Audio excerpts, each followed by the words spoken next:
வசனமே புரியல. வசனமாடா முக்கியம், படத்தை பாடுறா.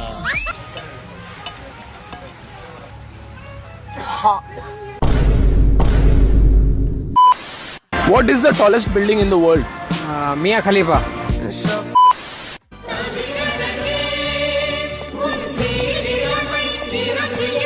2 days later. தேசியத்தை பாடிட்டு இருக்கும்போது இடியா விழுந்தாலும் நின்னெடுத்து விட்டு நகர கூடாதுங்கிற உணர்வு இல்ல. தேசிய கொடிக்கு மரியாதை கொடுத்து 50 ஆசிரியர்களும் 1500 மாணவர்களும் நின்னுட்டு இருக்காங்களே, பள்ளிக்கூடத்துக்குள்ள அத்துமீறி நுழைறவங்கிற உறுத்தல. எந்த நாட்டுல பிறந்தீங்க எல்லாம்?